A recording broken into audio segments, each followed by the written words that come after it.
सम्माननीय बंधुओं, आज मैं हरिओम तिवारी आपको यूएनओ में भारत की सदस्यता और वीटो पावर के संबंध में अपने कुछ विचार व्यक्त करता हूं। यूएनओ में जो प्रमुख दो देश हैं, चीन और अमेरिका, वे भारत को कभी भी यूएनओ का स्थायी सदस्य नहीं बनने देंगे और न इसको वीटो पावर मिलने देंगे।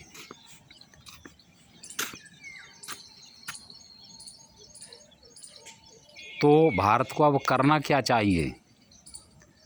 यूएनओ ने सदा से ही भारत के विरोध में काम किया है, आज भी कर रहा है।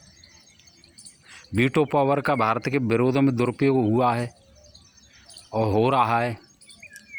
अब भारत को यह चाहिए कि वह अपने जैसे दूसरे देशों को अपने साथ लेकर एक अधिकार संपन्न और साधन संपन्न और शक्ति संपन्न संगठन बनाए, यानी मतलब यूएनओ का विकल्प प्रस्तुत करें।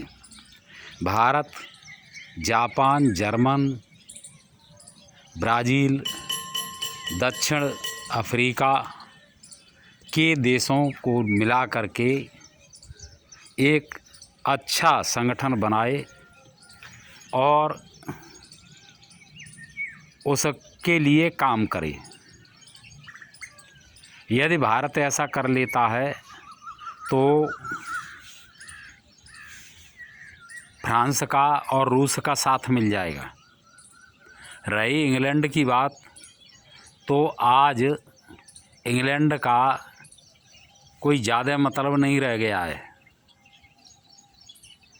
चीन और अमेरिका हैं, वे दोनों अपने व्यापारिक हितों के कारण, सामरिक हितों के कारण कभी भी एक साथ नहीं रह सकती हैं। ऐसी स्थिति में यूएनओ या तो इन देशों को भी अपने बराबर अधिकार देगा, अन्यथा यूएनओ का कबाड़ा हो जाएगा।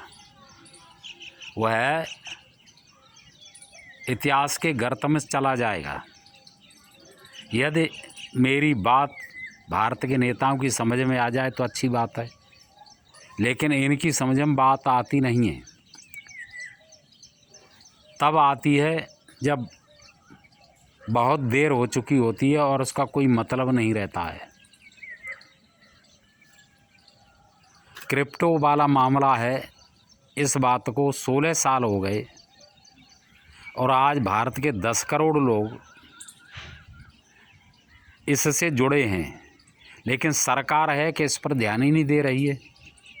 रूस ने नियम बना दिया कि कोई भी व्यक्ति रूस का क्रिप्टो में 4 लाख से ज़्यादा रुपए का निवेश नहीं करेगा और केवल उन एक्सचेंजों में निवेश करेगा जो रूस में पंजीकृत हों। क्या भारत इस तरीके का कुछ नियम नहीं बना सकता है?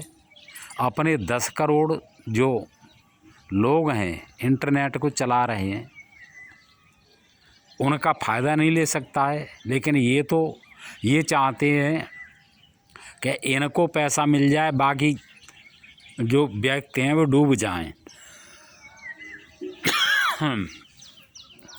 30% टैक्स लगाना खरीदने और बेचने पर, यह लोगों को हतोत्साहित करने का काम है, प्रोत्साहित करने का नहीं है। तो ऐसे घटिया काम करते रहते हैं भारत के नेता। तो अब मेरी बात ये कितनी समझ में आती भारत के नेताओं की में, वो आगे इतिहास बताएगा, समय बताएगा। जय हिंद, नमस्कार।